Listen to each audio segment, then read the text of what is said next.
Bonjour, chers collègues. Je suis ravie d'ouvrir ce webinaire au cœur de l'entreprise avec Veolia, qui est organisé en partenariat également avec le CEFPEP. Ravie tant les sujets qui vont être abordés ici illustrent la nécessité de travailler ensemble pour mieux connaître les problématiques du leader mondial qui est au cœur de la transformation écologique et d'étudier l'impact sur l'évolution des métiers et des compétences. Alors, ces échanges aujourd'hui ont vocation à éclairer les choix d'orientation des jeunes qui sont aujourd'hui au collège et au lycée et qui souhaitent apporter leur contribution dans ces secteurs clés de la transformation écologique. J'ai d'autant plus de plaisir à ouvrir ce webinaire qu'il s'inscrit dans un projet qui est plus large et qui est tout à fait enthousiasmant parce qu'il va permettre d'ouvrir de nombreux axes de travaux ensemble et qui va mobiliser de nombreuses disciplines d'enseignement sur cette thématique. Alors, grâce au soutien que nous a apporté Veolia, et je vraiment remercie ce groupe de nous faire confiance, nous allons pouvoir mener un projet qui est ambitieux, parce que nous allons pouvoir mener différentes actions ensemble au cours de cette année. Alors, je vous présente en quelques mots ce programme. Au-delà de ce webinaire qui nous réunit aujourd'hui, nous aurons 3 actions fortes qui vont vous être proposées. D'une part, nous allons produire une étude de cas sur la transformation écologique que nous mettrons en ligne à disposition de tous sur Melchior. Et vous pourrez exploiter cette étude de cas avec vos élèves. Et on fera un webinaire avec les collègues qui l'ont réalisé. Et ça permettra également d'inspirer vos élèves pour le grand oral du bac, pour les élèves qui ont choisi notamment les spécialités SES ou STVST, histoire-géographie, etc. Et du coup, je vous invite également à bloquer votre agenda le mercredi 17 mai pour participer au 2e webinaire qui s'appelle « Transformation écologique, quel métier pour demain ?» Parce que nous allons, après ce premier webinaire, avoir envie et avoir l'occasion de ce fait d'aller plus loin dans les échanges sur les territoires, sur les académies, et nous pourrons du coup poursuivre ainsi avec le groupe Veolia. Et enfin, et c'est vraiment un projet très excitant à mener, Veolia nous a apporté son soutien pour faire un module de formation de 4 heures sur ce que tout professeur, quelle que soit sa discipline, devrait savoir sur la transformation écologique. Et donc, ce module va permettre de travailler avec des disciplines différentes, va connecter le monde académique de l'éducation et de l'entreprise. C'est donc vraiment un projet qui va pouvoir être mené et permettre dans nos établissements, par exemple, de piloter des projets d'établissement. Je sais que nous avons des chefs d'établissement qui nous suivent cet après-midi et on va pouvoir travailler ensemble. Voilà, mais sans plus attendre, j'ai le plaisir de lancer donc cette première action de formation avec Veolia dans le cadre de ce programme. Et je vais passer la parole à Fabien Vergès, inspecteur d'académie, inspecteur pédagogique régional en histoire-géographie de l'Académie de Toulouse, qui va piloter et animer ces échanges avec Jérémy Burget, qui est enseignant et coordinateur de la section BTS, métier de l'eau sur l'Académie de Grenoble. Merci à tous. Fabien, je te laisse la parole. Merci Béatrice, chers collègues, bonjour à toutes, bonjour à tous. Merci de vous être rendus disponibles mercredi après-midi pour ce webinaire au cœur de l'entreprise. Donc, nous avons le plaisir de l'animer avec mon collègue Jérémy Burget, voilà, que je laisse saluer. Bonjour à toutes et à tous. Merci Jérémy. Donc, ces webinaires s'axer autour de 2 questionnements profonds qui vont être les fils rouges des interventions des 2 intervenants de Veolia. Le premier, c'est le défi à relever par les entreprises pour les grandes transformations sociétales. Ça, c'est un enjeu, une problématique qui traverse en effet nos disciplines. Et le deuxième enjeu, qui est plus axé effectivement sur les parcours à venir et sur l'orientation, ce sont les transformations des métiers qui sont issus de ces grandes transitions et les compétences à maîtriser pour les jeunes.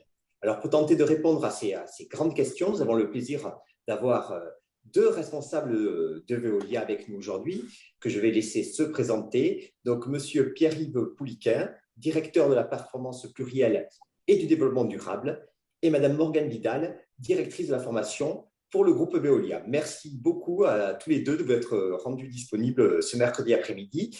Donc, je vous laisse vous présenter. Peut-être une première question avec vous. Ça peut intéresser évidemment les collègues qui sont présents à ce webinaire. Rapidement, voilà, quel est votre parcours? Je vais commencer. Donc, Pierre-Yves Pouliquin, moi j'ai 59 ans, j'ai un parcours académique traditionnel français où j'ai fait une grande école commercial, HEC. Et puis, j'ai commencé dans un groupe qui a disparu, qui s'appelait Ron Poulenc, où j'ai appris les fondamentaux de l'entreprise autour des fonctions économiques avant d'arriver dans des filiales environnementales, puisqu'à l'époque, il y avait une JV entre Suez et Ron Poulenc. Donc, j'ai pris la direction générale et après, j'ai évolué dans les différents métiers du groupe Suez en patron de filiale, patron de BU, jusqu'à diriger la zone Afrique, Moyen-Orient, Inde. Et il y a 2 ans, Bertrand Camus, au moment où il a pris ses responsabilités de directeur général du groupe Suez, m'a demandé de piloter la transformation du groupe autour de ces sujets de développement durable. Et donc, il voulait un ancien opérationnel dans ce poste-là. Et au moment du rapprochement entre Suez et Veolia, Monsieur Frérot et Madame Estelle Brachieloff m'ont demandé de faire la même chose dans la continuité chez Veolia. Voilà, donc je suis en charge de piloter la transformation du groupe autour de ces axes-là. Morgane ? Oui, eh bien écoutez, enchantée, Morgane Vidal. Je suis comme Pierre-Yves, issue d'une grande école de commerce, pas la même année. Donc de mon côté, c'était l'ESSEC. J'ai 42 ans. Et à l'issue de l'école de commerce, donc mon parcours est un peu différent, j'ai rejoint tout de suite le conseil et spécialisé en ressources humaines et conduite du changement. Donc, j'ai fait ensuite plusieurs années dans le conseil. J'ai fait un passage en start-up, donc dans la transformation digitale des ressources humaines. Ensuite, j'ai rejoint à nouveau un grand groupe de conseil international anglo-saxon qui s'appelle Accenture. Et ensuite, j'ai également rejoint Suez pour prendre un poste de directrice de la formation et de la diversité du groupe Suez. Donc, c'était il y a quelques années, en 2019, et j'ai également suivi de l'intégration, du rapprochement de Suez et Veolia. J'ai gardé également la même fonction. Je suis arrivée chez Veolia en tant que directrice formation groupe. Très bien, merci à tous les deux pour cette présentation. Alors, en termes de méthode pour tous les collègues qui participent à ce webinaire, on va axer notre propos autour de 5 grandes questions qui vont balayer ces 2 axes. Et nous ferons un temps de questions-réponses à la fin de chacune des présentations. Donc, n'hésitez surtout pas à poser vos questions dans le chat. Jérémy et moi, nous les relayerons à nos intervenants. Alors, peut-être une première question. Donc, pour commencer, ces webinaires s'appellent Au cœur de l'entreprise. Alors, finalement, avant peut-être même la présentation du groupe, quelle est la stratégie de Veolia? Voilà, vraiment, le cœur de cible sur la question de ces grandes transitions environnementales. Voilà, pour les premières questions générales. Alors, en attendant que notre ami Ryan charge les slides, le groupe Veolia, aujourd'hui, est le leader de la transformation écologique. Donc voilà, autour de 3 grands métiers qui sont le cycle de l'eau, le cycle des déchets et le cycle de l'énergie, avec des problématiques d'ancrage territorial extrêmement forts. Je pense qu'on a à la fois des métiers mondiaux, transversaux, globaux, et en même temps une dynamique extrêmement locale, parce que nos métiers sont des métiers de service. La crise Covid a vraiment montré qu'on était la 2e ligne, première ligne étant pour moi les gens de la santé, et que des services essentiels continuent à produire de l'assainissement de l'eau usée, fournir de l'eau potable, maintenir la collecte des traitements et la valorisation des déchets en pleine crise Covid. Vous imaginez que ça avait rappelé l'utilité des uns aux uns et aux autres de nos métiers. Et donc on est au cœur de cette transformation, puisque quelque part on a écrit dans notre raison d'être notre histoire, notre vision et notre ADN, et c'est cette transformation-là, à un moment où les choses s'accélèrent dans beaucoup de sujets, que le groupe souhaite incarner aujourd'hui et demain comme il l'a incarné hier. Voilà, donc on est au cœur de cette transformation, puisqu'on accompagne les mouvements du monde autour de ces grands métiers et qui vont devoir se parler de plus en plus. On va revenir peut-être un peu plus tard, mais comment l'eau et l'énergie finalement développent un certain nombre de synergies comment pareil, les déchets et l'énergie, voilà, tout ça se parle, la frontière entre une boue des stations d'épuration, est-ce que c'est de l'eau, est-ce que c'est du déchet?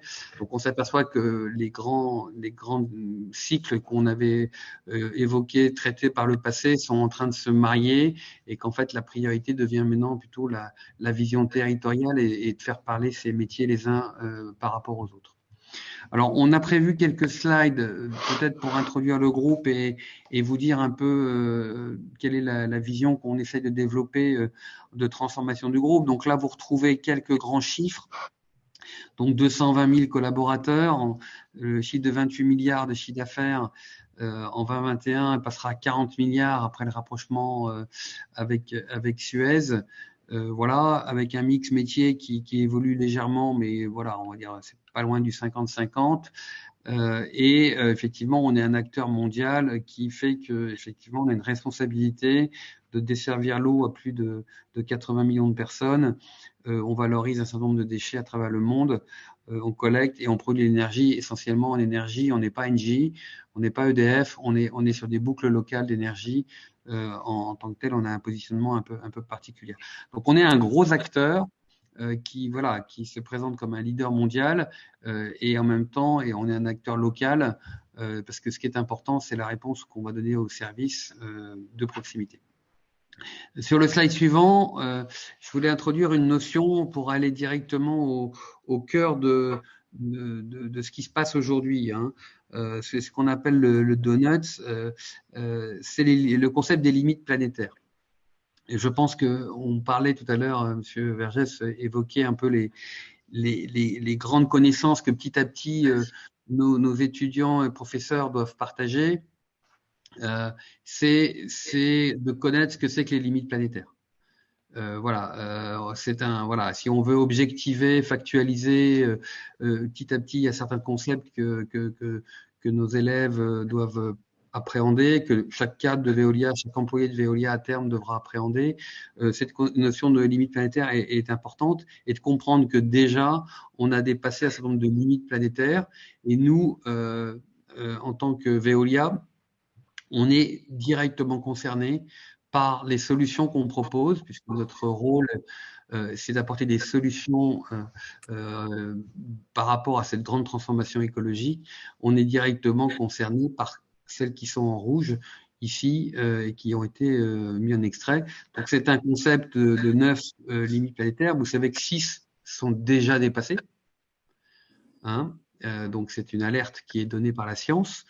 Le changement climatique, les pollutions, l'épuisement des ressources, on va y revenir, l'érosion de la biodiversité. Voilà, c'est des sujets d'actualité dont vous entendez parler à travers les médias, sur lequel l'outil a été conçu et est assez intéressant à piloter. Le slide suivant relie deux concepts qui sont à la fois ces limites planétaires que vous retrouvez là en français, donc autour de la roue, et l'autre qu'on appelle le plafond environnemental, et de dire on a aussi un plancher social, c'est-à-dire qu'on a des besoins essentiels qui ont été définis à travers le référentiel des Nations Unies et autres, que vous retrouvez de manière assez évidente au cœur de la roue. Je ne vais pas les lire, vous les voyez, c'est des choses qui paraissent naturelles, qui permettent à chaque homme, à chaque femme de trouver son équilibre. Voilà. Et en fait, notre entreprise, notre société doit naviguer entre ces deux champs de contraintes, un plafond et un plancher. Et on voit que selon les pays, selon les régions, selon les catégories sociales, c'est pas évident et que c'est au cœur du débat aujourd'hui tel qu'il est.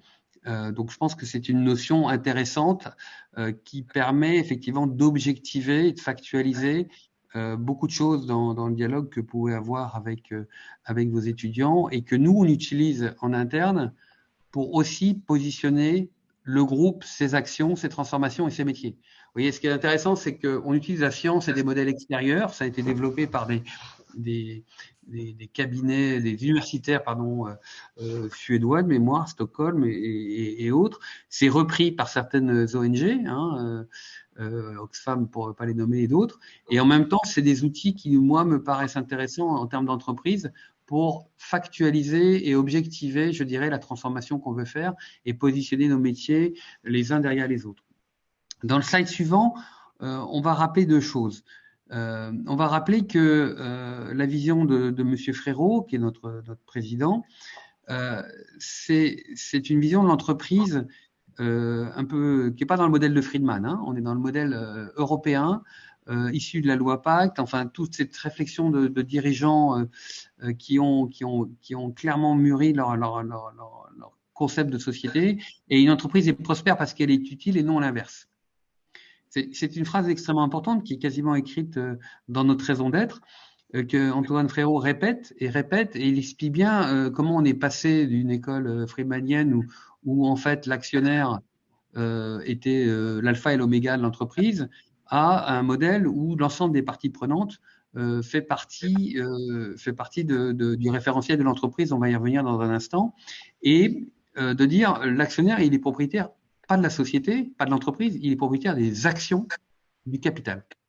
Et là, on a une évolution extrêmement majeure qui est accompagnée par l'Institut des hautes études de l'entreprise, hein, quelque part qui est extrêmement majeure parce que du coup, ça rééquilibre l'ensemble des parties prenantes dans la dynamique de l'entreprise. Et vous verrez que derrière, dans les slides suivants, comment on a essayé on continue à apprendre à trouver cet équilibre entre les différentes dimensions de l'entreprise et les différentes parties prenantes. C'est un équilibre complexe qui est à équilibrer tous les jours, mais il est extrêmement important que le patron de la boîte, son conseil d'administration, ait fixé un cadre cohérent et clair. Donc, on a dans le slide suivant un petit rappel de mémoire de la raison d'être. Donc, c'est un texte qui est un peu long, mais dont on vous a mis un extrait ici qui, pour moi, est intéressant parce que il rappelle plusieurs choses, que la raison d'être de Veolia est de contribuer au progrès humain, une notion de progrès quand même, qui s'inscrit dans les ODD des Nations Unies. Donc, je pense que vis-à-vis de vos étudiants, la notion d'ODD, c'est pareil, c'est quelque chose qui est important à appréhender. Hein. C'est un référentiel qui est un peu complexe, qui s'applique pas trop à l'entreprise, qui est plutôt un référentiel qui s'applique aux États, mais qu'on a essayé de transposer dans l'entreprise pour voir quels étaient les objectifs de développement durable des Nations Unies dans lesquels l'entreprise Veolia a un impact et comment elle s'inscrivait là-dessus. Un avenir meilleur et durable pour tous, voilà, donc il y a une côté holistique de la chose, et une notion de préparer le futur, voilà, en préparant les besoins vitaux de l'humanité. Donc l'environnement et les besoins vitaux, vous voyez qu'il y a cette espèce de miroir entre la roue précédente, ce qu'on a appelé le donut. Et Veolia a développé un outil extrêmement puissant, merci pour le slide suivant, qui est ce qu'on appelle la performance plurielle. Alors c'est un outil qui est puissant parce qu'il a réussi à intégrer différentes dimensions. Vous avez les 5 grandes dimensions de la performance plurielle. Donc, vous retrouvez la planète, la société, les salariés, les actionnaires et les clients. Donc, vous voyez tout de suite qu'il y a la volonté d'équilibrer l'action de l'entreprise et d'évaluer sa performance au regard des 5 dimensions. Hein, l'actionnaire est toujours là, mais c'est pas le seul.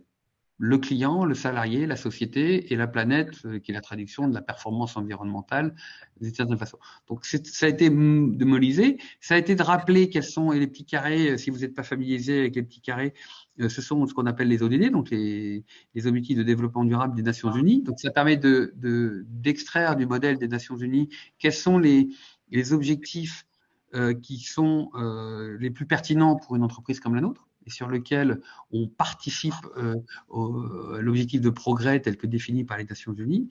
Et en face de ça, on a défini des objectifs.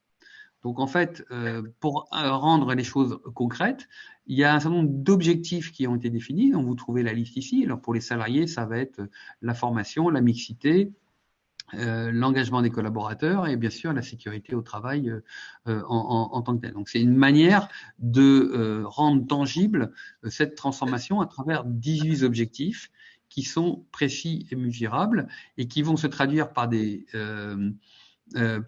cibles qui se traduiront aussi par un impact important sur la rémunération des cadres et des cadres dirigeants en particulier, puisque autour de 50% de leur part variable est lié à des objectifs dits extra-financiers en tant que tel. Donc, c'est la concrétisation factuelle du fait que l'ensemble de ces priorités est décliné dans l'entreprise.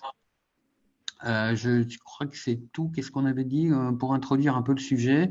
Non, après, vous avez effectivement, merci sur le slide suivant.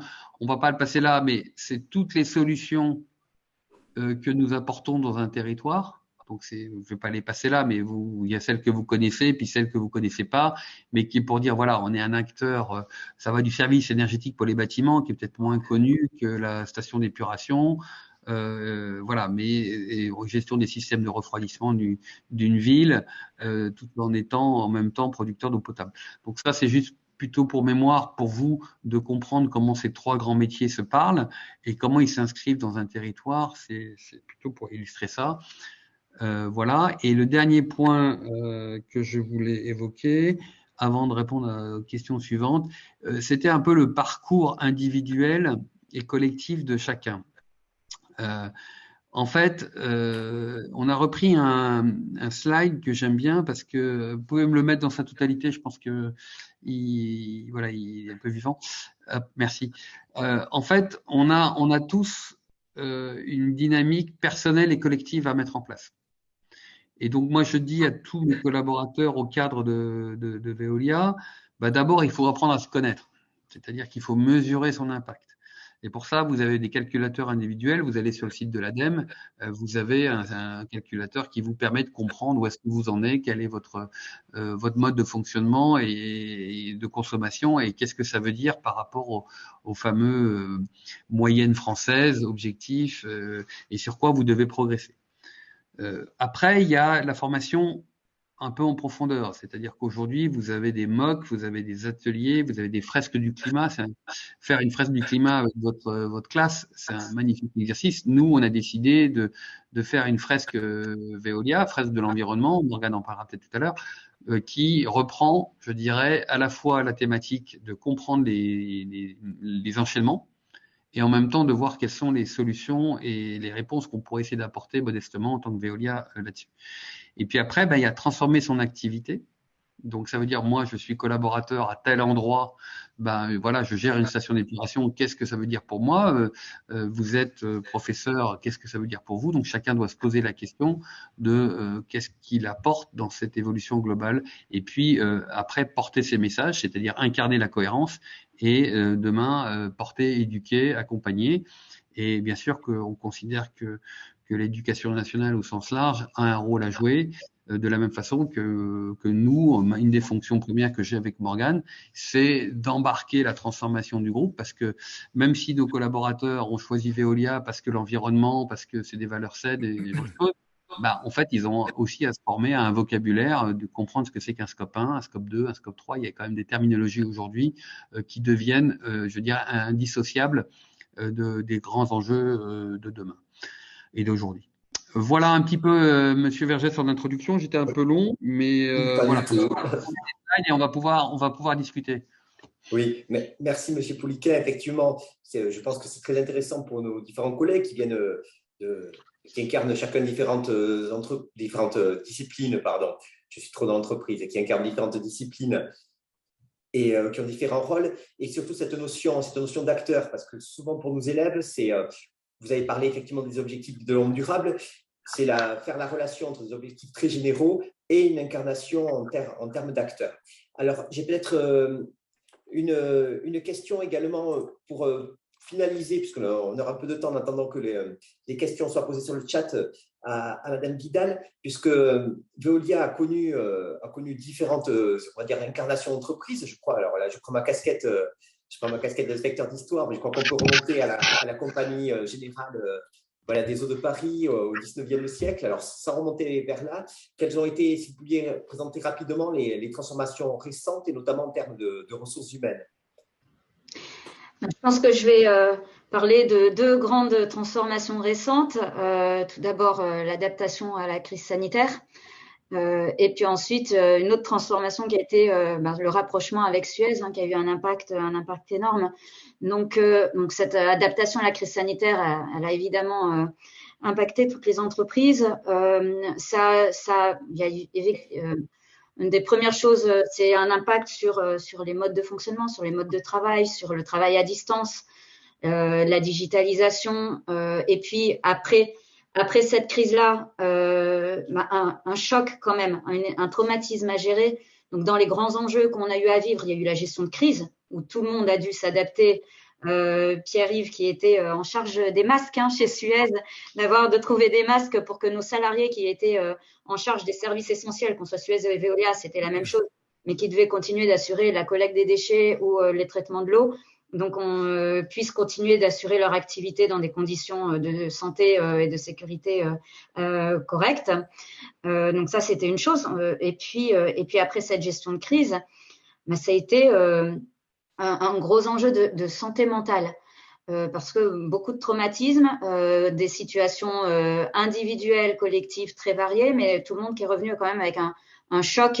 Et il a fallu passer cette étape-là avant de reprendre une vie un peu plus normale. Donc, dans les enjeux, moi, en tant que directrice de formation, j'ai eu un très gros enjeu qui a été d'accompagner d'un point de vue santé mentale, de mettre en place des dispositifs pour accompagner l'ensemble des collaborateurs. Et puis, d'un point de vue ressources humaines, toute l'adaptation de nos processus, parce que la façon de travailler a évolué. Donc, ancrer le télétravail dans les pratiques, faire revenir les collaborateurs qui reviennent pas tous, pas toujours, avec des nouveaux enjeux qui apparaissent aujourd'hui de démission, la grande démission aujourd'hui, qui est un peu une conséquence, je pense, le deuxième effet de cette crise Covid. Donc voilà, il y a tous ces mécanismes sociétaux qui ont été provoqués et accélérés par cette crise-là. Côté Suez et Veolia, on a enchaîné vraiment à un an, même pas un an près, avec le rapprochement. Donc là, c'était un énorme enjeu, aussi bien pour les collaborateurs qui venaient de Suez et qui rejoignaient les équipes de Veolia, donc c'est le cas de Pierre-Yves et moi, mais également pour les collaborateurs de Veolia qui voyaient d'un seul coup arriver 40 000 collaborateurs Suez dans le groupe. Donc aujourd'hui, on a dit 220 000 collaborateurs, dont 40 000 collaborateurs Suez, avec dans certains pays une plus grosse présence de Suez, qui est venue du coup renforcer le positionnement mondial à l'international de l'ensemble du groupe Veolia. Donc ça, c'est un enjeu, c'est une opportunité aussi, cette intégration culturelle pour pouvoir démarrer et vraiment en tirer parti de la force de frappe de ce nouveau groupe. Il faut que les personnes se sentent à l'aise, arrivent à se projeter dans l'avenir, ne se sentent pas menacées. Donc, c'est là-dessus qu'on a beaucoup travaillé cette année d'intégration, parce que l'intégration s'est faite en janvier, avec des rencontres, beaucoup de travail autour de la culture, comprendre la culture des autres, se projeter sur une culture commune, quelles sont nos différences, quels sont nos points communs et surtout quelle est notre ambition commune. Ce qui était très important et ce qui aujourd'hui fait que ce rapprochement est un succès, c'est qu'on avait une culture assez proche, basée sur des mêmes métiers, des mêmes activités, un même engagement dans la transformation écologique, que ce soit Veolia ou Suez. Dans tous les cas, c'était vraiment ce qui motive nos collaborateurs. Donc, on s'est retrouvés, on a partagé nos raisons d'être, la raison d'être Suez, la raison d'être Veolia. Et en fait, quand les Suez ont vu la raison d'être Veolia, ils se sont dit, c'est la même chose et vice-versa. Et donc, tout de suite, ça rassure, ça rassure et ça donne envie de continuer l'aventure avec en plus toutes les opportunités qui sont offertes par ce nouveau groupe. Donc là, c'est un bel enjeu et c'est justement au travers de la raison d'être, de notre engagement, de la tous ces objectifs et tout ce qu'on a à mettre en place aujourd'hui pour réussir la transformation écologique que le rapprochement se fait en fait. Voilà. Un mot que je voulais peut-être dire au-delà de la transformation, on a un enjeu humain aujourd'hui, en tout cas un contexte à prendre en compte qui est particulier dans le groupe Veolia, c'est qu'on a seulement 14% de managers dans le groupe sur nos 220 000 collaborateurs. Donc 14% de managers, ça veut dire les managers étant une population relativement facile à toucher, à embarquer avec le digital et des enjeux qui sont très différents en termes de formation notamment, et j'y reviendrai plus tard, pour les non-managers et notamment pour des opérateurs qui ne sont pas connectés, sur lesquels on a une diversité de langues, de cultures, de profils qui est très, très importante. Donc, c'est aussi un des défis qu'on relève d'un point de vue de la formation. Très bien. Alors, on a le temps pour une ou deux questions peut-être. Je vous remercie Madame Vidal voilà, pour ces précisions. Alors, 2 questions ont été posées sur le chat. Ce sont des questions intéressantes, géopolitiques. Alors, les deux sont peut-être liées. Il y en avait une première sur la stratégie et les atouts de Veolia pour faire face à la concurrence des grands groupes chinois, et l'autre justement par rapport à cette identité que vous avez définie, quelle capacité à s'adapter à les cultures des autres marchés mondiaux qui peuvent être assez différentes, comme les cultures américaines, ou en Inde ou en Afrique. Voilà, ce sont les 2 questions là, un peu plus, on va dire, géostratégiques. Je vais prendre la première et puis je passerai la parole à Morgane pour la seconde. On a effectivement en face de nous des grands acteurs chinois. Moi, je dirais, pour les avoir côtoyés quand j'étais en charge de la zone Afrique, Moyen-Orient, Inde, et les avoir trouvés en face de moi, je dirais qu'en fait, on a une spécificité chez Veolia, c'est l'équilibre entre les parties prenantes.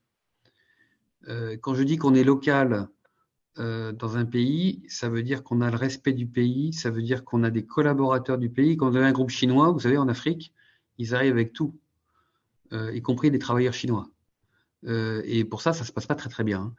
Ils arrivent avec les financements, ils arrivent avec voilà. Et en fait, nous, on a une facilité, c'est que effectivement, on travaille plutôt avec des acteurs multilatéraux, des bailleurs multilatéraux qui ont une certaine attente d'équilibre, des respects de la nature, des parties prenantes et autres. Donc, on joue une carte qui est différente. Et voilà, c'est parfois, on fait des alliances avec eux, c'est-à-dire qu'on va prendre une spécificité de grands travaux, puis on va jouer une carte, ou alors on va jouer une carte qui est complètement différente. Et je pense qu'on a une culture dans la durée.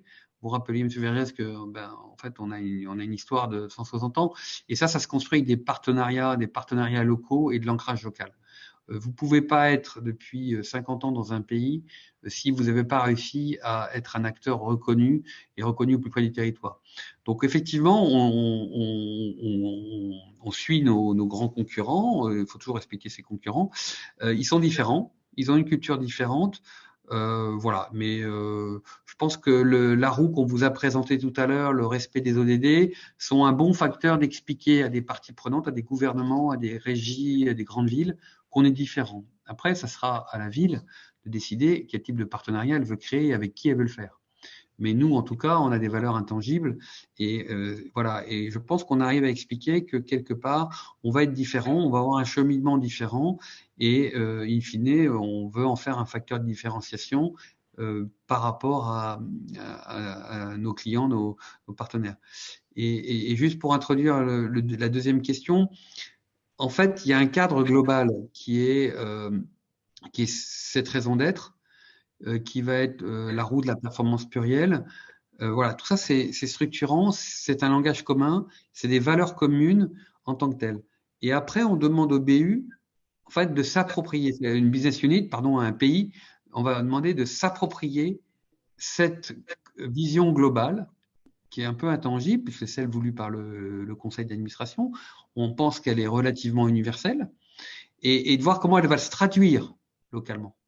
Donc, les Américains vont traduire la performance plurielle, éventuellement se rajouter des objectifs en tant que tels. Par exemple, aux États-Unis, la notion de diversité et de mixité n'est pas exactement vécue de la même façon. Voilà, on sait qu'en France, la mixité est extrêmement forte. Aux États-Unis, la notion de la diversité, même dans le cadre réglementaire, est différente. Donc, tout ça, c'est des nuances qui sont respectables, qui peuvent s'additionner. Hein. Il n'y a pas de le combat pour l'égalité des femmes est un combat universel. Ça n'empêche pas qu'il peut y avoir dans certains pays des combats complémentaires sur les populations aborigènes ou ce genre de choses qui sont tout à fait respectables aussi. Donc, on essaye de traduire voilà quelque chose d'universel pour créer une cohésion globale, une forte identité et en même temps une souplesse et une respiration au niveau local. Morgane, je te passe la parole, j'étais trop long. Tu m'as volé mes mots. Non, c'était effectivement par ça que je voulais commencer, hein, par cette adaptation en local. Donc j'ai pas qui garantit le fait que ce qu'on fait s'intègre à la culture locale, même s'il y a ce cadre global. Donc j'insiste pas davantage sur ce point-là. Ensuite, il y a une autre chose qui est de plus en plus prégnante dans les entreprises et c'est le cas, y compris c'est cette notion d'inclusion et de diversité. Donc, c'est un sujet sur lequel on travaille énormément. Donc, inclusion des différentes cultures au sens respect des différences des uns et des autres, s'assurer que les différentes cultures puissent être entendues, puissent pouvoir s'exprimer voilà, dans le respect, dans la liberté. Donc, là-dessus, on a des enjeux de formation. Formation à l'inclusion, déjà à l'écoute et au respect des autres. Donc ça, on y travaille et c'est vraiment quelque chose que je vois j'avais cette casquette-là également chez Suez. C'est quelque chose qui s'est énormément renforcé aussi ces dernières années, ce travail-là. Sur la diversité culturelle, c'est quelque chose c'est une richesse pour l'entreprise. Donc, on essaye de la cultiver, cette diversité culturelle, et on forme également nos collaborateurs, nos managers, notamment ceux qui sont dans des équipes internationales, à comprendre cette diversité culturelle. Et là, il y a beaucoup de choses.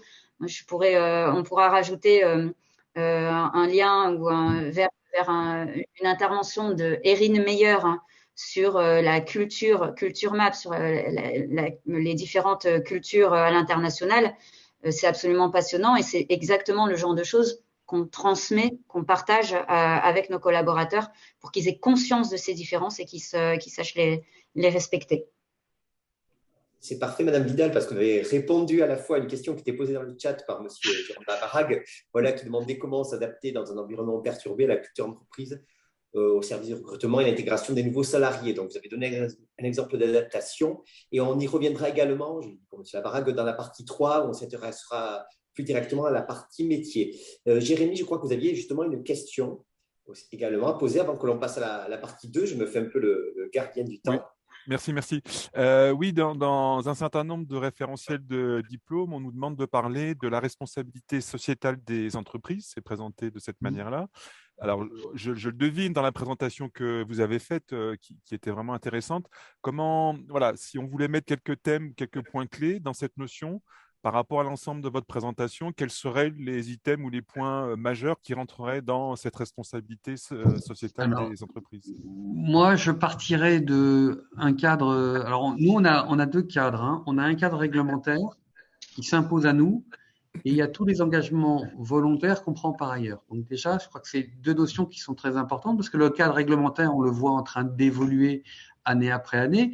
Je dirais que vos élèves comprennent que la loi Pacte en France a été un moment important pour définir l'objectif de l'entreprise et faire en sorte que cet objectif sorte de son cadre purement financier. Enfin, la loi Pacte, elle a traduit ça, le rapport Sénard excusez-moi, Nota, pardon, merci. Voilà, c'était un acte fondateur d'une différenciation. Ça a fortement inspiré après le cadre réglementaire européen. Donc, on a la chance d'être en France avec un cadre législatif structuré. C'est pas le cas partout. Donc, et on nourrit ce cadre-là et on le traduit. Nous, la politique RSE de Veolia, elle se traduit par sa raison d'être et sa performance plurielle.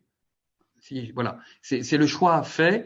Voilà, moi je m'appelle pas le directeur de la RSE, je pourrais m'appeler directeur de la RSE, c'est pas. Mais voilà, je m'appelle le directeur de la performance plurielle. Et c'est un concept compliqué. Et pour échanger avec certains de mes pairs dans des grands groupes, et pour avoir regardé quand j'étais chez Suez, parce que le président du conseil d'administration m'a dit Pierre-Yves, je veux un truc comme ça, là, c'est pas mal leur truc. Et c'est un outil qui est assez holistique. Après, la difficulté ou l'enjeu, c'est de l'amener aux 220 000 collaborateurs. Parce que vous voyez bien que ces trous, elle est conceptuelle, des garçons ou des femmes comme moi, on y arrive, mais amener ça au Reaper au Maroc, ça va pas marcher. Ou le gars qui est sur une station de traitement d'eau au Chili, il va falloir lui trouver des outils qui permettent à la fois de garder l'essence et en même temps adapter en termes de langage. Et on a beaucoup réfléchi, puisqu'on avait cette même dynamique quelques années, sur la santé-sécurité. Santé-sécurité, c'est une valeur universelle. On a des métiers où malheureusement nos collaborateurs sont exposés, donc on veut les aider à appréhender le fait que la santé au travail, c'est pas négociable. Donc ça passe par un comportement managérial, ça passe par un commandement individuel, ça passe par des procédures, enfin voilà. Et on a développé des boîtes à outils justement pour parler à nos collaborateurs de terrain. Et pour la performance plurielle, on fait pareil.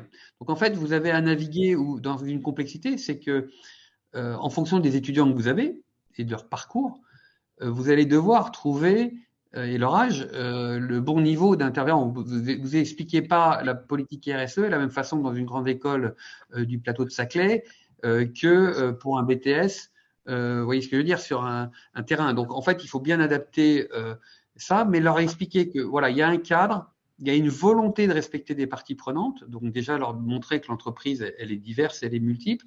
Et puis, voilà, il y a des traductions qui vont être très concrètes et en fonction de la capacité de votre étudiant de conceptualiser ou d'être plus terrain, il va falloir trouver soit des exemples en disant comment ça se traduit sur un site industriel bien cerné et autres, ou dans le pilotage d'une entreprise avec une approche plus holistique de la chose. Puisque Morgane et moi, on a comme fonction de transformer l'entreprise. Et vous imaginez de transformer un paquebot de 220 000 personnes, c'est un chemin, c'est des process, enfin voilà, c'est des vraies réflexions. Je suis patron d'une PME pour échanger avec des amis qui sont patrons de PME et genre de choses, c'est pas la même chose. Mais à la fin, on retombe sur des choses identitaires. C'est la cohérence du chef, la cohérence des rouages intermédiaires qui fait que vous entraînez les collaborateurs d'en dessous, parce que eux, vous ne regardez que la cohérence entre l'action, le discours et la finalité de leurs objectifs. Vous voyez ce que je veux dire? Donc voilà. Donc nous, la politique RSE, ça s'appelle la performance plurielle. Voilà. Si vous devez, je commencerai par effectivement à expliquer la RSE dans ses concepts à des étudiants pour qu'ils ne soient pas perturbés par du jargon Veolia. Voilà, il y a tout ce cadre et on a des référentiels européens qui sont en train d'évoluer. La campagne européenne pour dire Fit for 55, ça veut dire comment je baisse les émissions de l'Europe et donc de la France de 55% à l'horizon 10 ans.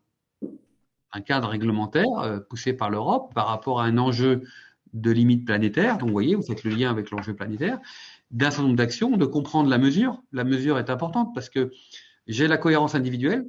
Je mange plus ou moins de viande, je prends plus ou moins l'avion. Voilà, il faut que je sache que chacune de mes actions a un impact. C'est pas pour ça qu'il faut forcément tout arrêter tout de suite, mais il faut être conscient de ce qu'on fait. Et puis, il y a les grands chiffres.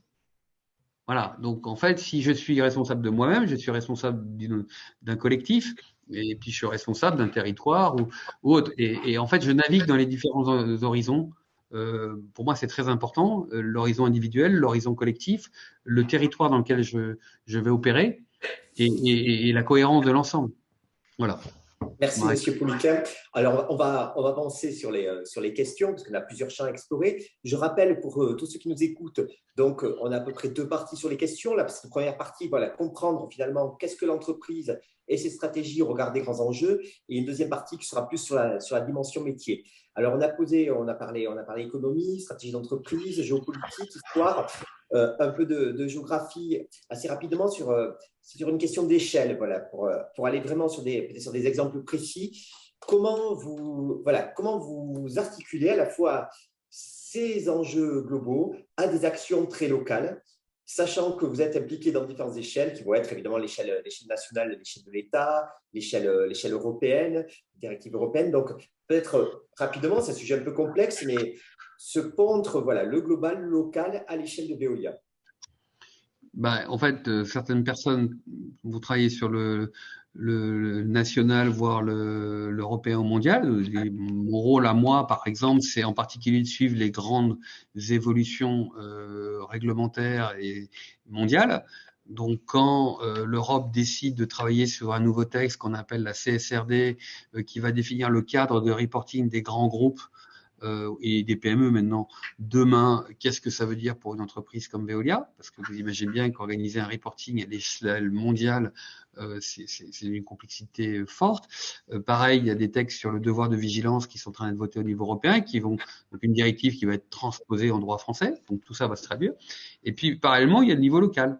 Donc je suis dans la région de Toulouse. Je dois comprendre en quoi donc je suis opérateur de l'usine d'assainissement, de l'usine d'incinération, de l'usine d'eau potable, je fais de l'efficacité énergétique. tout ça, il y a l'échelon du bâtiment ou de l'usine qui s'intègre dans un écosystème plus large. On l'a vu cet été, hein. Nous, on travaille sur le cycle de l'eau. Donc, on a ce qu'on appelle le petit cycle de l'eau ou le grand cycle de l'eau. Le petit cycle de l'eau, c'est grosso modo mon usine. Donc, comment mon usine devient résiliente à un moment où il n'y a plus d'eau dans la Garonne, où il fait 40 degrés dehors, et voilà.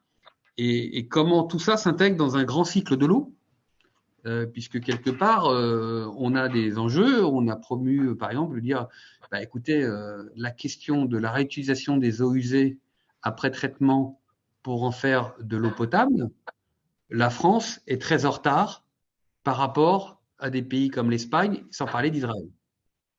Voilà. C'est à la fois un cadre administratif, il faut modifier la loi, c'est un cadre psychologique, il faut que l'administration accepte ça, c'est un cadre politique, il faut que les gens acceptent de dire, c'est prendre conscience qu'à un moment donné, l'eau va devenir une denrée rare. Les Espagnols, pour être très clairs, ils ont vécu une crise il y a 15 ans, je ne sais pas si vous vous rappelez, mais Barcelone avait commencé à demander de l'eau potable à Marseille, par bateau.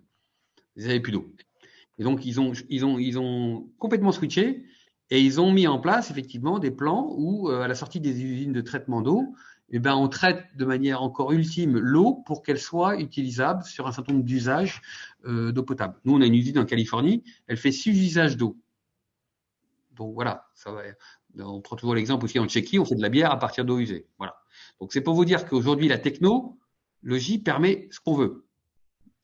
Donc, et en fait, voilà, donc vous avez un échelon local, vous avez un échelon administratif qui, lui, en France, c'est assez centralisé, on va dire, hein, quand même. Et comment tout ça s'intègre dans une réflexion d'outils, de technologies, d'interfaces. Voilà. Et le cadre réglementaire dans nos métiers est extrêmement important. Voilà, nous, on apporte une connaissance quand même de l'écosystème et de la vision globale à nos parties prenantes. L'agence de bassin va apporter aussi sa science, hein, et nous, on reconnaît, si vous voulez, la valeur ajoutée des uns et des autres. On va éventuellement avoir des partenaires scientifiques avec les uns et les autres au niveau local pour aider à faire en sorte que demain, l'ensemble du territoire soit résilient et que, bien sûr, Veolia, dont la finalité, c'est d'apporter des solutions à nos clients industriels, à nos clients municipaux, ben, la boîte à outils soit prête, utilisée et éventuellement de préparer les solutions de demain en fonction du contexte. On a justement, ça tombe bien, on a justement une question d'une intervenante à ce sujet. Donc, au-delà de justement ce rôle d'intervenant au niveau des intercommunalités, Madame Auton nous demande quelles sont les implications de Veolia dans la définition des grands axes majeurs politique ministérielle et le schéma directeur d'aménagement et de gestion des eaux. Voilà. Alors, en fait, le stage, c'est au niveau local. Hein, je parle pour tout le monde. Donc, nous, on va bien sûr faire partie au niveau des fédérations professionnelles comme interlocuteurs des ministères, pousser, adapter des réglementations. Aujourd'hui, vous avez un texte qui est en train d'arriver, qui est la nouvelle directive cadre sur l'eau, qui va définir les standards de l'assainissement pour les prochaines années. Donc, tous ces textes, on les regarde, on les étudie, on y contribue, on donne notre avis. Voilà, donc on a un rôle d'expert, de sachant en tant que tel. Après, le politique rend sa décision. Hein, l'arbitrage, il est toujours pris par les politiques. Et puis, au niveau local, c'est la même chose. C'est-à-dire qu'on est un des sachants dans un territoire parce qu'on est acteur ou pas directement, mais on connaît le territoire et on va participer effectivement à réfléchir. C'est quoi aujourd'hui, moi, je travaille sur certains territoires à leur donner des méthodes pour anticiper le réchauffement climatique à 10 ans. Ça veut dire quoi sur un territoire comme Toulouse ou Bordeaux? Et qu'est-ce que ça veut dire sur mon usine d'eau ou mon usine d'assainissement? C'est très intéressant. Comment j'utilise des modèles, comment j'utilise les rapports de l'agence de l'eau de bassin, voilà. Tout ça, c'est des choses qui sont comment j'explique à mes collaborateurs en même temps qu'à des élus ou des services qu'on ne peut plus raisonner aujourd'hui par rapport aux données passées et qu'on doit absolument intégrer les modèles du GIEC de demain. C'est culturellement quelque chose d'extrêmement perturbant pour tout le monde. On a tellement raisonné en France sur la crue décennale et la crue centenaire, sauf que la crue centenaire, elle vient décennale, si je coupe le GIEC. Voir l'été qu'on a vécu en France cette année, c'est simplement l'été courant dans 10 ans. Voilà, alors on l'a lu, on l'a écouté, on y croit, on n'y croit pas, enfin voilà. Enfin, en tout cas, si on croit à la science, c'est ce que la science nous dit aujourd'hui. Et donc là, on va tomber sur des problèmes sociologiques, de compréhension, de changement de comportement. Et nous, on a un rôle, même en interne, d'accompagner nos collaborateurs pour leur dire, bien sûr, vous pouvez regarder les données passées, mais il est encore plus important d'intégrer dans vos réflexions les modèles futurs. Donc, on a toute cette problématique-là à travailler. Et on considère que c'est une manière d'accompagner le territoire, d'offrir nos solutions et aussi de faire je dirais, d'être précurseur sur toutes ces réflexions-là, parce qu'on est à un monde où cette question-là s'accélère. Donc voilà. J'ai vu une question là, qui m'intéressait en disant je m'occupe d'un lycée professionnel. Est-ce que ce que je raconte est adapté? Alors, je passerai la parole à Morgane parce que on a, nous, effectivement, aussi des alternants. On a aussi un campus pour former nos BTS. Et je pense qu'effectivement, un élève en lycée professionnel, il doit prendre sa part de la complexité de ce qui se passe. Parce que sinon, on va le laisser seul par rapport à des médias et on ne sait pas ce qu'il écoute comme médias. Et on sait tous que dans les médias, on va trouver le pire comme le meilleur. Donc, il faut que l'institution que vous incarnez, à qui on doit beaucoup de choses, elle prenne sa part pour leur donner les éléments de langage et de compréhension à leur niveau. Bien sûr qu'un gars qui est en lycée professionnel, c'est pas la même chose qu'un mec qui sort de Polytechnique. Mais je pense qu'il est important. Et nous, quand j'expliquais le challenge qu'on a avec nos opérateurs, un éboueur, parce que c'est ça, ce qu'on appelle un reaper, c'est un éboueur. Vous voyez son parcours académique, il est parfois assez restreint. Donc, on a aussi à faire en sorte que ces gens-là, ils comprennent en quoi leur fonction, qui est parfois un peu simple, elle rentre dans une dynamique plus globale. Je pense que pour un lycée professionnel, c'est exactement la même ambition. Voilà. Après, on peut discuter à part quel type de message, comment on construit le programme académique pour ces gens-là. Mais moi, je pense qu'ils ont besoin de comprendre à leur échelle la complexité du monde et ce qui est en train de se passer. Et après, ils auront un rôle. Quand un opérateur chez nous d'une usine d'assainissement, on lui dit, écoutez, il faut économiser de l'énergie parce que l'énergie, c'est à la fois critique l'hiver prochain parce qu'on a une petite tension dans le pays, mais c'est aussi un problème d'émissions de CO2. C'est aussi, voilà, donc c'est toutes ces notions-là qu'il faut qu'on comprenne. Et je peux vous dire, c'est un sujet de transformation extrêmement important. Et nous, on a des campus où on forme des gens autour de certains métiers avec ces notions-là. Et d'autres boîtes le font aussi, Dans tous les métiers, attention, je discutais avec mes collègues de Michelin et autres, on a aussi, au-delà de leur apprendre la technicité de leur métier, à leur donner l'environnement dans lequel on travaille. Morgane, tu veux peut-être compléter ? Oui, peut-être un point, c'est juste pour compléter, ce qu'il faut, c'est donner du sens aux actions individuelles, parce qu'on peut continuer de faire comme on a fait jusqu'à maintenant, si on ne voit pas pourquoi changer. Donc ça, c'est vraiment une de nos priorités. Donc c'est valable dans la formation qu'on met en place en entreprise, c'est valable dans les programmes qu'on met en place dans nos campus, et je pense que c'est également valable dans les lycées à tous les niveaux. Que chacun est capable de comprendre qu'il se passe quelque chose et qu'il a un rôle à jouer dans son métier. Je vais prendre un exemple. Veolia a déployé une solution pour acheter des pompes pour mettre dans les réseaux d'eau. Ces pompes, c'est les opérateurs, ce sont les techniciens des réseaux qui les changent, donc qui font la maintenance de ces pompes-là. Il y a aujourd'hui des pompes qui permettent d'avoir un impact carbone moindre, de faire des économies énergétiques parce qu'elles ont coûté moins de carbone à produire, qui permettent d'être plus efficientes, plus efficaces. Donc, il faut encourager un technicien qui, depuis 20 ans, achète toujours la même pompe à aller en acheter une autre. Donc, on a déployé une nouvelle application qui permet de comparer, d'aller trouver la pompe la plus efficace énergétiquement dans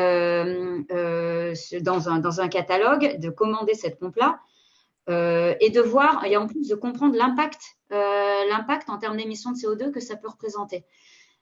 Si on n'explique pas ça, si on ne donne pas du sens, si on n'explique pas pourquoi c'est essentiel qu'au niveau de l'achat d'une pompe, on ait un impact, on réduise notre impact carbone, il n'y a aucune raison pour que le technicien il aille acheter cette pompe-là plutôt que d'aller en acheter une autre.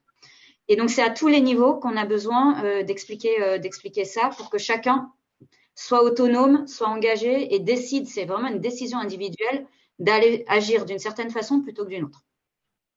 Merci. Justement, alors, je rebondis sur votre intervention, parce qu'il faut qu'on passe au point 3 comme le temps avance. Justement, sur la transformation des métiers et comment Veolia s'implique dans la formation de ses personnels et aussi un petit peu voilà, d'autres personnes. Vous parlez du campus Veolia. Voilà, un peu sur la partie formation, comment tout ça est organisé, comment tout ça fonctionne. Avec plaisir. Merci. Alors peut-être déjà juste pour parler de l'organisation, comment la formation fonctionne à l'échelle justement locale et globale, on a aussi cet enjeu-là. Donc la formation se fait au niveau local. Donc en France, on a un réseau de campus dans différentes régions. Donc il y a des enjeux d'évolution aussi de ces modalités-là de formation, mais le premier niveau de formation, il est au niveau local. Moi, je suis du coup à un niveau transverse, au niveau groupe. Donc, mes interlocuteurs sont des responsables formation plutôt à la maille d'un pays ou à la maille d'une région. Et l'enjeu et l'opportunité qu'on a dans un grand groupe international, c'est de pouvoir créer du lien entre ce qu'on fait dans les différents campus. Donc, on a nos campus en France, mais on a aussi le campus Asie, le campus UK, le campus aux US ou en Amérique latine. Et donc, le rôle qu'on a, nous, au niveau groupe, c'est de créer du lien pour comprendre ce qui se fait, les enjeux locaux qu'il peut y avoir à différents niveaux, les bonnes pratiques et favoriser le partage de bonnes pratiques. Donc, il y a des choses qui sont, par exemple, on a en Espagne, Pierre parlait de l'Espagne, on a une école de l'eau en Espagne qui est très renommée, qui forme ses collaborateurs, mais qui forme aussi en partenariat avec l'université à Barcelone, à l'externe, des entreprises et des étudiants. Bien nous, c'est de créer des passerelles entre cette école de l'eau et d'autres pays qui peuvent en avoir besoin, par exemple au Moyen-Orient ou en Amérique latine. L'Espagne va aller former également à l'international sur son domaine d'expertise, sur les métiers de l'eau. Donc voilà comment on est organisé. Nous, au niveau central, on donne la vision, on donne les priorités, on construit des programmes stratégiques sur tous les sujets transverses, dont la transformation écologique, pour s'assurer qu'il y ait des choses cohérentes que les sujets qu'on considère comme étant communs à tout le monde, qu'on puisse vraiment les pousser à l'ensemble du groupe. Et ensuite, encore une fois, on est sur un modèle où il y a une appropriation en local, une déclinaison et puis des initiatives locales différentes. Donc, chaque campus international va avoir ses propres partenariats avec les universités locales, construire par exemple des formations sur la transformation écologique, des masters ou des formations pour des dirigeants. Ça va être sur l'eau, en lien avec l'eau en Espagne. Ça va être en lien avec l'énergie en République tchèque en particulier. C'est des exemples. Voilà. Donc, et puis après, nos programmes groupes, ils sont déclinés. Ils sont déclinés localement. Et donc là, je vais faire le lien avec l'autre point sur lequel on a un enjeu par rapport à la transformation écologique, d'acculturation, de sensibilisation, donc de l'ensemble de nos employés. On a dit 220 000 collaborateurs, ambassadeurs de la transformation écologique, avec le contexte de la diversité culturelle, de la répartition géographique, du niveau d'éducation qui est très variable, du niveau de connexion digitale qui est très variable. Donc, comment est-ce qu'on fait? Je vais prendre un exemple très concret. Thierry va parler de la fresque du climat tout à l'heure. Donc, c'est un outil, pour ceux d'entre vous qui ne le connaisseraient pas, que je recommande très fortement, qui se déploie, qui est vraiment adapté pour un déploiement dans les lycées, dans les collèges. Il existe une version pour les plus jeunes très accessible.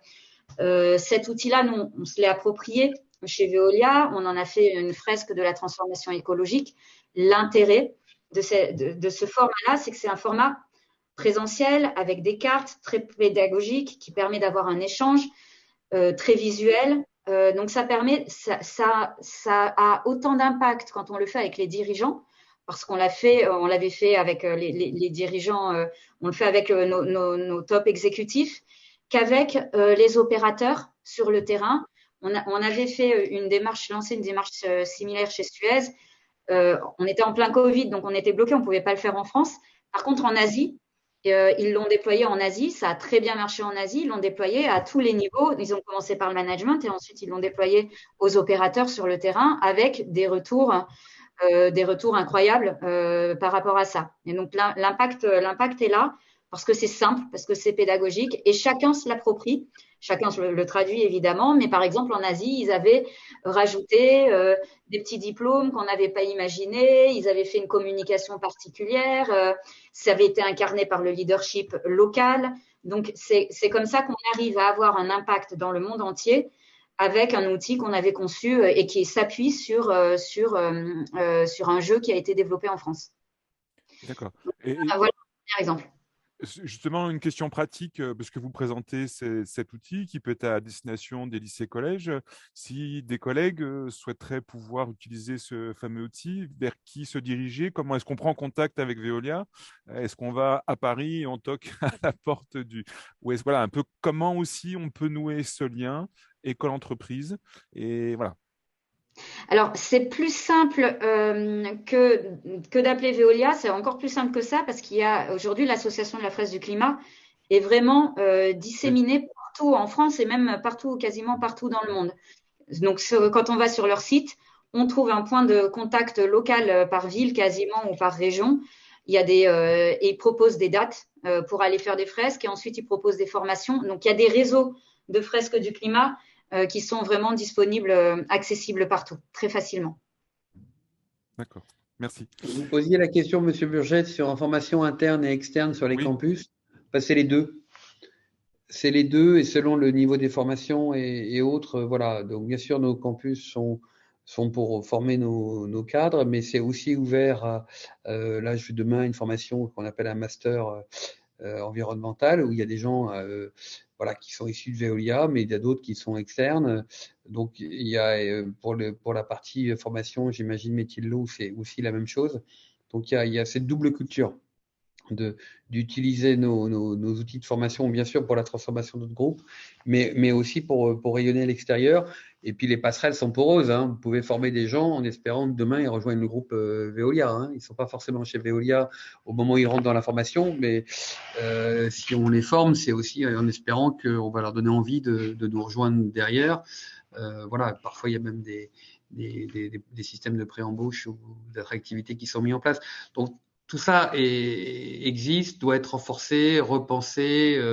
On est en train de revoir dans l'ancrage territorial comment on redynamise ça au niveau des territoires pour certaines formations et qu'est-ce qui mérite d'être vraiment fait sur à Cergy-Pontoise, que la mention a été faite du campus historique de Veolia, que c'est celui de Cergy-Pontoise.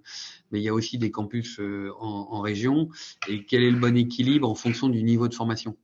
C'est-à-dire qu'on n'est pas obligé de faire toutes nos formations d'électromécanicien à Cergy-Pontoise parce qu'on comprend bien que la mobilité n'est pas la même pour un cadre que pour un technicien. Enfin voilà, donc il y a des tas de réflexions en fait autour de ces questions-là. D'accord, merci. Oui, c'était pour éclairer notre auditoire sur justement ces possibilités. Vous parliez de formation interne vis-à-vis de tout un tas de domaines, mais cette possibilité aussi de pouvoir permettre l'accès à de la formation externe, justement pour des jeunes apprentis grâce à vos campus, effectivement. Merci. Alors, sur ce point 3, je n'ai pas vu d'autres questions. Si, à l'instar d'EDF qui accompagne les industriels et les particuliers à consommer moins, est-ce que Veolia possède ce volet d'activité? Oui, d'ailleurs, EDF est un concurrent. Je suis très vexé que vous ayez mentionné EDF plutôt que Veolia. Non, je plaisante. Oui, en fait, l'efficacité énergétique, on n'est pas un producteur d'énergie au sens macro centralisé tel que EDF peut l'être. Ce que je disais, on est dans des boucles locales, mais l'efficacité énergétique, effectivement, est un de nos axes de métier. Et on accompagne nos clients, en particulier sur le bâtiment tertiaire, et sur l'industrie, fortement là-dessus. Voilà. Alors, avec des présences commerciales plus ou moins importantes selon les pays. En France, on est un peu derrière EDF, on va dire ça comme ça. En Italie, on est leader. Voilà, ça va dépendre un peu de l'histoire. Aux Émirats Arabes Unis, on est leader. Enfin voilà, ça va dépendre un peu aussi de notre histoire et de notre puissance de frappe. Mais effectivement, c'est un des métiers sur lequel on est.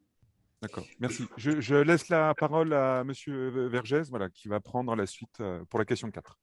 Oui, justement, ça fait bien la transition avec le point 4, puisqu'on a parlé des stratégies de Veolia, qui est effectivement un grand groupe mondial, mais qui n'agit pas seul. On a parlé des partenaires, mais vous avez également toute une chaîne avec les clients, avec les sous-traitants. Alors, comment Veolia est dépendante de son écosystème pour mettre en œuvre ces stratégies de manière un peu rapide, et ça nous permettra ensuite de passer au point 5 pour la fin de ce webinaire.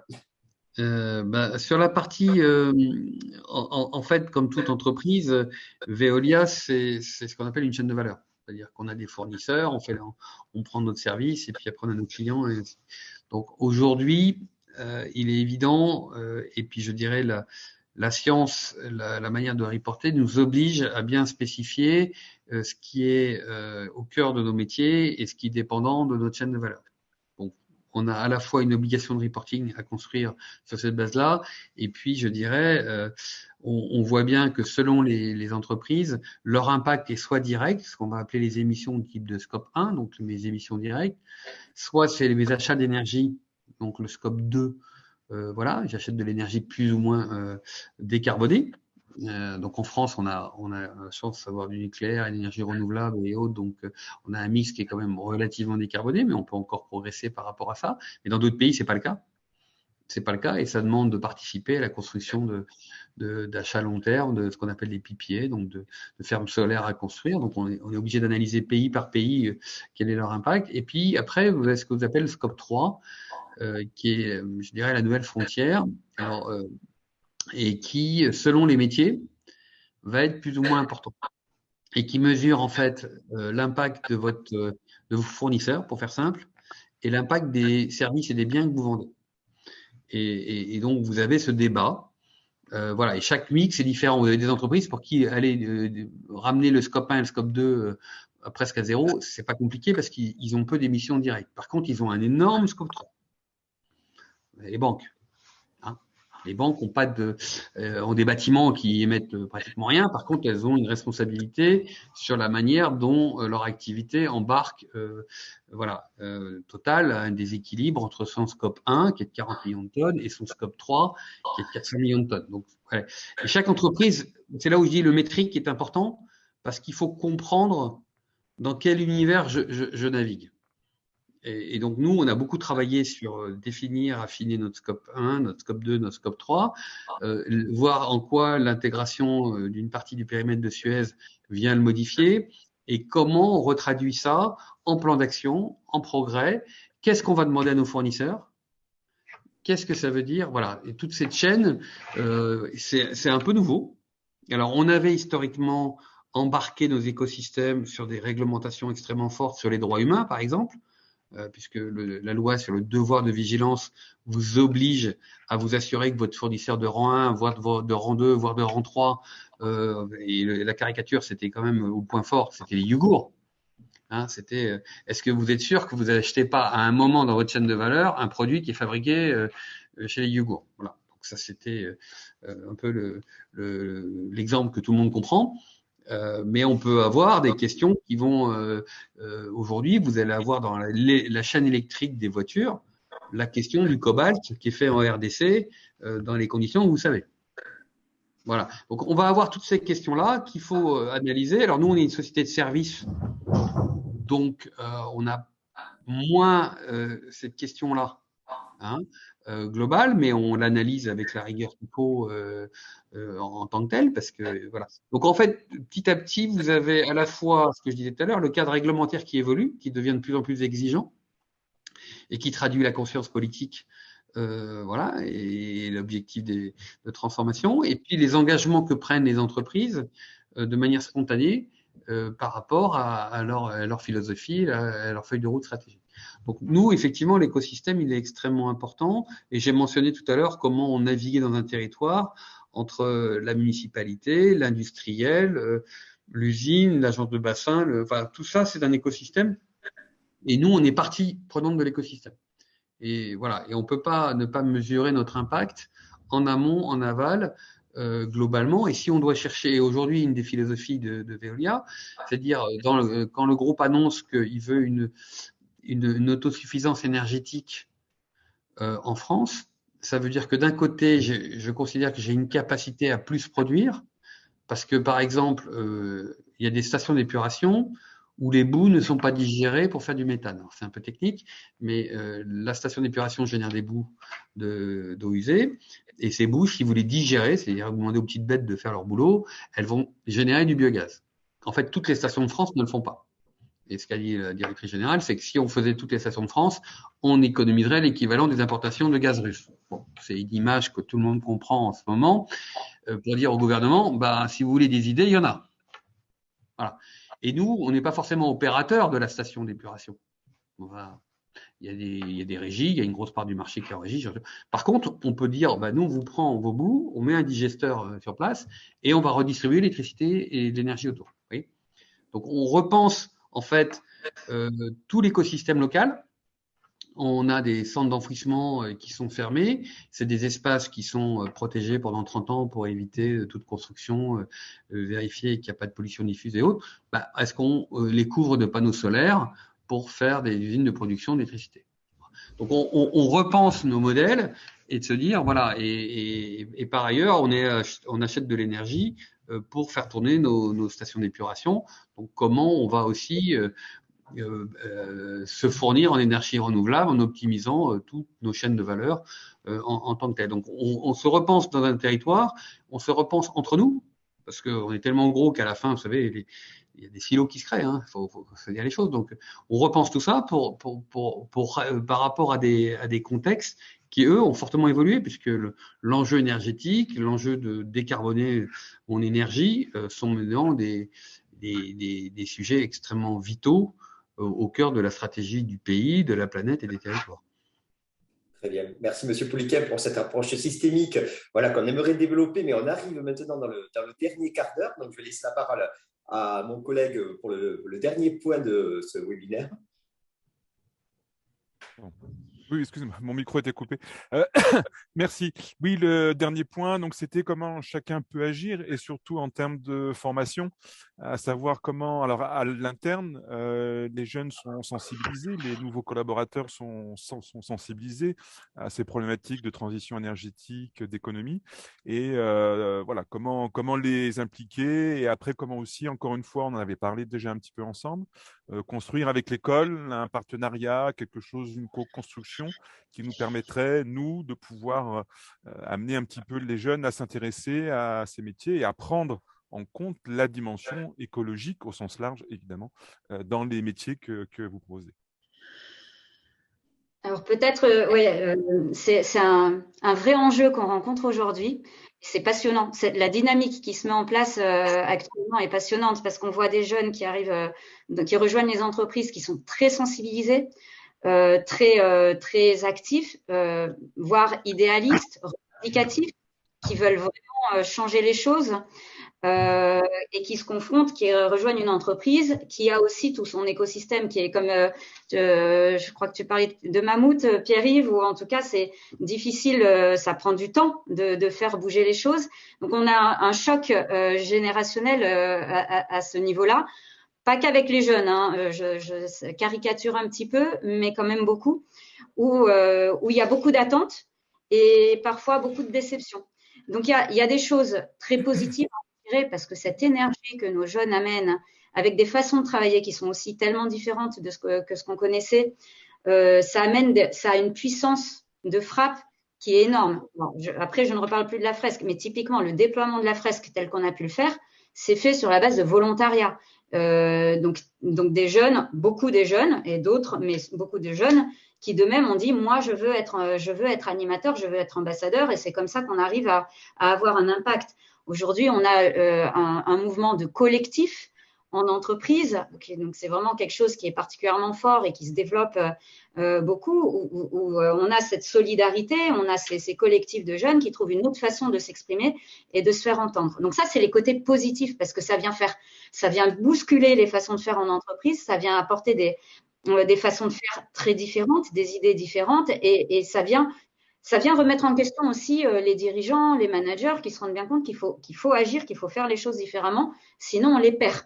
Et ces forces vives, on veut les garder. Donc on est obligé d'être à l'écoute de ce qu'ils apportent. Donc ça, c'est une super dynamique. Après, je pense qu'il y a un enjeu aussi, c'est d'accompagner ces jeunes pour les préparer aux chocs qu'ils vont avoir en arrivant en entreprise et pour qu'ils sachent pas forcément être dans la confrontation, mais avoir une influence et apporter cette transformation. Ce que je veux dire par là, c'est que on peut avoir un côté revendicatif, un peu idéaliste, qui ne va du coup pas être dans l'écoute ou dans le dialogue, et qui du coup, à un moment, on va avoir deux blocs qui vont être face à face, qui vont pas savoir communiquer entre eux, qui vont du coup pas réussir à faire bouger les choses ensemble. Donc là où on a quelque chose, je pense, à travailler ensemble, c'est préparer les jeunes à certaines compétences dont on a besoin, dont ils vont avoir besoin pour avoir l'impact qu'ils souhaitent avoir en entreprise. Ça va être des compétences de communication, de compréhension, comprendre les écosystèmes, comprendre les réseaux d'influence, comprendre comment on travaille avec différentes parties prenantes, comment est-ce qu'on est dans la collaboration et vraiment sur cette notion d'influence. Donc aujourd'hui, quand on regarde les offres, les métiers qui se créent autour de la transformation écologique, il y a des besoins en communication, savoir expliquer, savoir engager des gens derrière soi, savoir vraiment expliquer ce qui se passe, faire comprendre et faire bouger les choses. Et donc, il y a ces compétences un peu, ces soft skills, comme on dit, ces compétences un peu moins, pas dures, pas des savoir-faire, mais des savoir-être. Et dans les savoir-faire, ben, c'est aussi comprendre vraiment les métiers tels qu'ils se font aujourd'hui pour être capable d'apporter des évolutions réalistes sur des métiers existants. On a des enjeux de métiers, tous les métiers aujourd'hui sont impactés, tous les métiers sont remis en question, chacun à son niveau doit faire évoluer son métier, mais du coup il faut pas non plus être dans la revendication trop éloignée de la réalité, c'est-à-dire qu'il faut bien comprendre le métier pour pouvoir le faire évoluer de façon réaliste et en ayant un impact et pas être dans l'opposition. Donc, c'est là qu'il peut y avoir un dialogue très intéressant, de la co-construction, de accueillir des jeunes pour avoir leur regard, mais également leur faire comprendre comment le monde de l'entreprise fonctionne davantage et encore plus que ce qui se fait aujourd'hui pour créer ce dialogue et cette compréhension mutuelle pour que derrière, les échanges amènent une vraie transformation. Quand vous parlez d'accueillir des jeunes, je rebondis là-dessus, vous l'entendez au sens, par exemple, stagiaire, ou on est plutôt là dans l'accueil de nouveaux collaborateurs? Alors, ça peut être à tous les niveaux, hein. Alors, évidemment, accueillir les jeunes, ça, en tant que nouveau collaborateur, c'est déjà ce qu'on fait. Et tout à l'heure, il y a eu la question sur l'intégration. Donc, effectivement, avoir des parcours d'intégration, notamment pour les jeunes diplômés, pour les jeunes arrivés ou des formats d'apprentissage pour avoir une entrée dans l'entreprise avec une ouverture sur l'entreprise à la fin de son cursus ou pendant son cursus, c'est ce qu'il y a de mieux. Ça peut se faire avant, en fait. Je pense que les échanges entre le monde des jeunes et le monde de l'entreprise peuvent se faire avant, au niveau de l'université et même au niveau du lycée. Bon, aujourd'hui, il y a des stages qui peuvent se faire, il y a des rencontres qui peuvent se faire, mais c'est quelque chose sur lequel on gagnerait de le développer. Et justement, au sein de Veolia, est-ce qu'il existe une entité ou un service qui joue un peu ce rôle de communication et de relation avec avec le monde public, que ce soit des particuliers ou l'école, puisque dans notre cas présent, effectivement, si on veut pouvoir entendre ce discours que vous avez, le travail que vous faites, toute cette réflexion sur ces notions qu'on aborde sur ce webinaire, comment on peut vous contacter? Voilà, encore une fois, même question que je posais tout à l'heure, comment vous contactez-vous pour essayer de vous faire intervenir une présentation, une prestation, par exemple?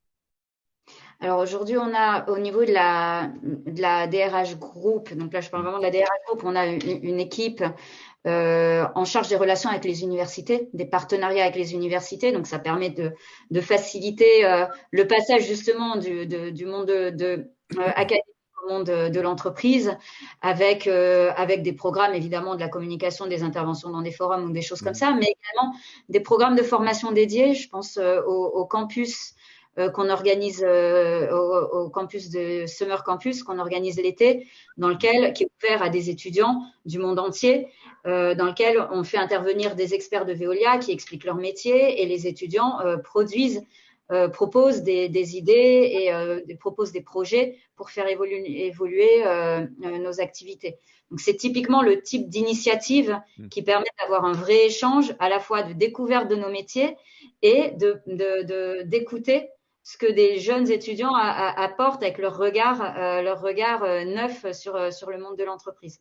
Donc, on a effectivement au niveau de la DRH des équipes en charge de ce type de relations. Donc, c'est au niveau du groupe, mais également au niveau de chaque entité, de chaque pays, on a ce type de relation école. D'accord. Effectivement, peut-être que ça pourrait être intéressant aussi, sur peut-être des prestations un peu plus modestes, d'avoir une action avec un public un peu plus jeune, puisque on sait que souvent que c'est à cet âge-là aussi que la conscience prend. Là, un étudiant a déjà sa conscience faite et en marche. Un jeune de 8-10 ans, 15 ans, un collégien, lycéen est encore en train de se chercher et il pourrait avoir besoin d'entendre un petit peu cette façon de fonctionner d'une entreprise comme Veolia. Ben, je pense que c'est des passerelles qu'il faut renforcer. Effectivement, Melchior, c'est un peu l'objectif de cet échange, hein, c'est de voir comment renforcer les liens avec le monde académique et l'éducation nationale. Et après, c'est de trouver effectivement comment embarquer, ce que je disais tout à l'heure, l'exigence de complexité et de compréhension adaptée au langage compréhensible. Un élève de troisième, on lui parle pas de la même façon, j'imagine, qu'un élève en première année de fac et ce genre de choses. Mais on est là pour les aider à comprendre que le monde est compliqué, que c'est l'action de la transformation qui produit des effets, c'est pas la posture.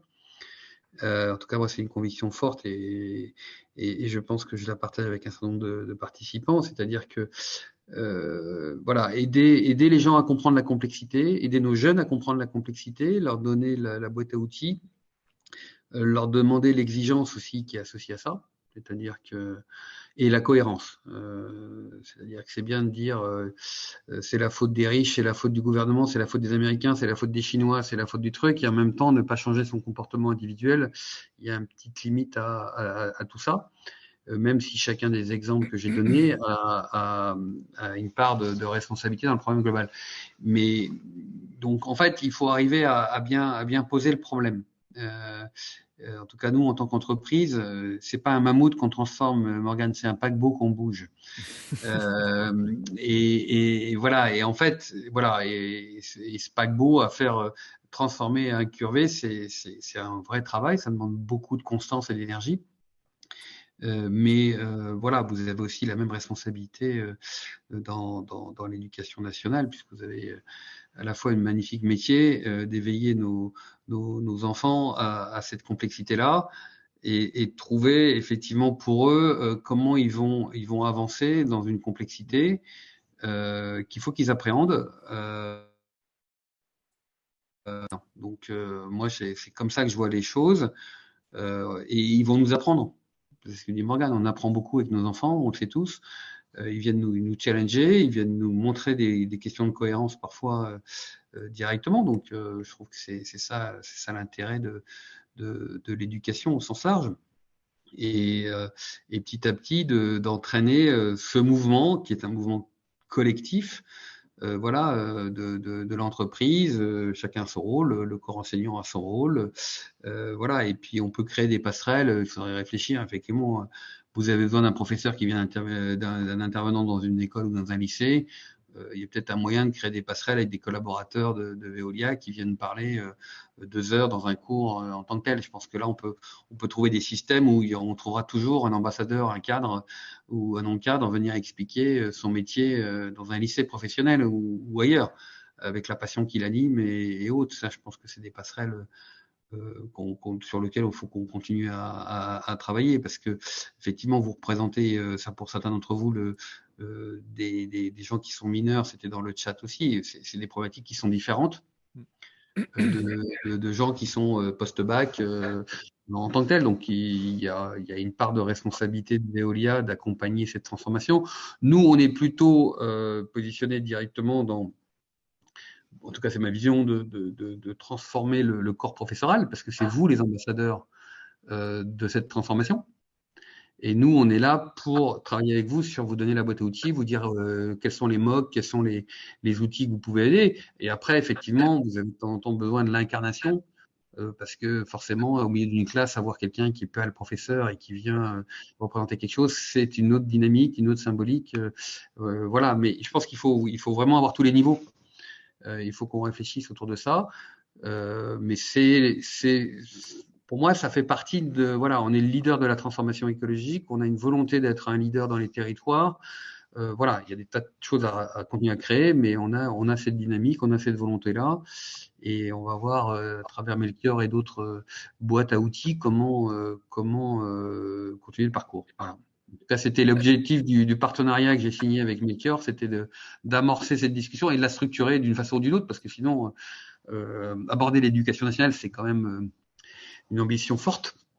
Mais voilà, on a trouvé qu'avec Melchior et l'Institut des hautes études de l'entreprise, on arrivé à trouver une ADN commune, une volonté commune de faire quelque chose, et puis on va faire vivre ce partenariat, et puis on verra bien quelles sont les étapes à créer autour de ça. Je repasse la parole, madame.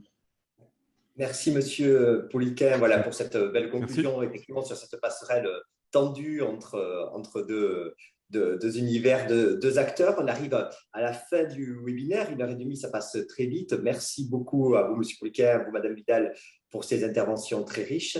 Et je laisse la parole donc, de conclusion à Béatrice. Oui, vraiment, merci beaucoup, parce qu'on a vu pendant cette 1h30 ensemble la nécessité vraiment de travailler ensemble, d'avancer ensemble école-entreprise, de travailler ensemble à tous les échelons de l'éducation nationale, voire professionnelle, technologique et générale, pour que nous aussi, à l'intérieur de l'éducation nationale, on connaisse mieux les problématiques des différents niveaux. Et pour vous donner un exemple, ce webinaire qui est un outil de formation, cet échange de cet après-midi va largement se transformer en démultiplication de temps de formation, parce que nous allons monter le replay, en faire adosser un QCM et permettre aux collègues de valoriser leur acquis de connaissances grâce aux open badges. Et l'exemple que je voulais vous citer, c'est ayant transmis hier à l'ensemble des recteurs de toute la France cet outil de formation et cet échange.